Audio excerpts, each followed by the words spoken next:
Howdy, Tarot citizens. It's me again. It is Madame Onça, and welcome to Totally Tea and Tarot. We are working our way through the fives. The fives are just a good time. They're really not a very good time. And we're on our third go with the fives, and that brings us to the Five of Swords. But what we like to do when we're starting these little blogs, as it were, is I like to talk about a tea. We have a little tea from an herb that has a correspondence. And I want to editorialize for a second and say that while I have used herbs very much for my own health and wellness as a uninsured artist in America all these years, I super believe in the power of alternative medicine.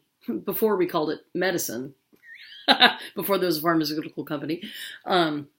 Anyway, while I super believe in it, not everything that I have brought to you is something that's in my own experience, so standard disclaimers apply. What we are referring to is the correspondences that were put in place by the herbal tarot people in good faith, because they clearly spent a lot of time working on that. That being said, today we find ourselves with a very interesting tea. This is mistletoe. Now, if you're like me, you probably think mistletoe, winter holidays, little solstice, Yule, maybe Christmas if that's your jam. Of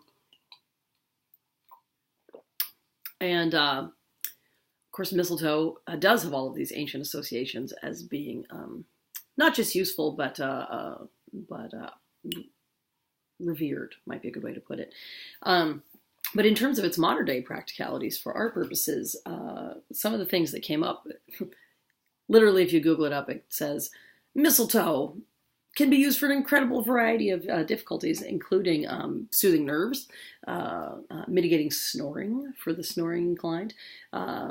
It's supposed to help lower blood pressure. It's supposed to be a resource for people with diabetes. And the number one thing that came up in my reading about it was as a resource for people with cancer. I am not telling you that mistletoe cures cancer, but I will tell you that the cancer-having, herb-loving population seems to feel that mistletoe, either the herb or the spirit of the mistletoe, is a resource for them. So I think that is an interesting choice to go with our next card, because this card really describes a lot of stress, a lot of cause for concern, and maybe when you're going through the situations described by our Five of Swords, as it is today, maybe a little mistletoe tea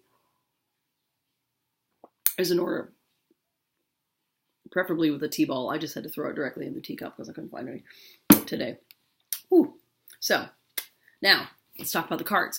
So we've been working with the same three decks through this whole walk through the cards. We've been using the Legend of the Arthurian Tarot by Anna Marie Ferguson. We've been using Steevee Postman's Cosmic Tribe, which is a very sort of Thothian deck, if that could be used as a descriptor, and of course my own World Spirit Tarot. So let's start with the Arthurian one. This is called Gawain's Penance, and it appears to be a bit of a sun-setting swamp of despair. I wish that these cards, while they're very lovely in life, I wish that they are more vibrant in terms of holding up to the screen. You can see sort of a difficult landscape and looks like a bit of a slog. Five of Swords. And while this is a lovely image, I have to say it looks more depressing than dangerous. A lot of these swords cards, the illustrations are downright, well, they're depressed. It looks like in most of the cards, it looks like the source of danger has passed, and now you're just left with the sense of defeat. So here's a Steevee Postman's version. Again, it sort of has this sense of being caged or trapped. You see the figure down there. This is honestly one of his more painterly renderings, I would say, considering these are all photographic art. Great picture. So you can see this person definitely feels like they're not getting anywhere. And then my illustration is probably the most traditional to the sort of Rider-Waite Smith model and so forth, just updated. So we see, the rain coming in, a sort of a stark landscape, someone who appears to be gloating and, a little cocky in the background, and then someone up front in their World of Broken Swords who clearly has been on the receiving end of the beatdown. So with the Five of Swords, swords, of course, are air, powers of intellect, communication, boundaries, decision-making, and fives are conflict and chaos, and that which you thought you had in hand, no longer in hand. When this card comes up, typically it describes a situation where you either have been the person to administer the beatdown to somebody else, and the question becomes, was that warranted? Was that necessary? Or are you just a person who's now in the habit of being the bad guy? And if so, look at yourself. But more often when it comes up, it describes you being the person who feels defeated. And often it is, if I may say, it is the same old shit again kind of defeat. Like, this is familiar territory for you. This is an area in your life where you are accustomed to not only not grasping the brass ring, but then getting beat about the head with it. So this card really counsels you to, first of all, survive the situation at hand. All the fives involve an element. Your homework out of all of the fives is endure, analyze, and escape, if I might say. So there's definitely an element here of like, is this really what you want to do? Would you like to change your life?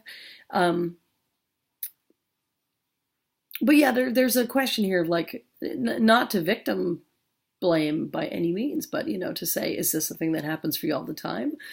Is there something that you could be doing differently in terms of how you communicate, in terms of your boundaries, in terms of who you choose to trust? We're all the result of a mix of our choices and our upbringing, so there's no manual.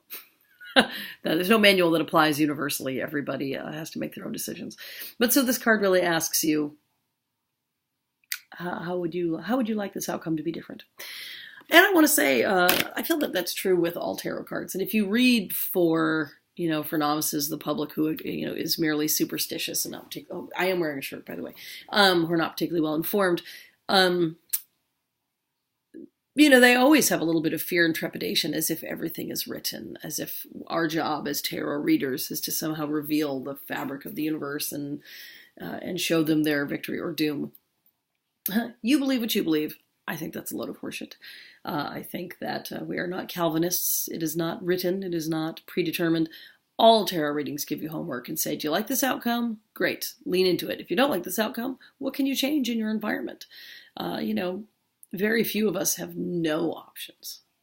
I don't want to belittle those who are in like serious hardship, but I mean, we all have some choices about how we choose to sleep, how we choose to think, if and what we choose to eat, Anyway, it's very important that people come out of a reading feeling empowered. And all of these fives, while they're pretty miserable cards to get, they do all say, yeah, this is pretty tough.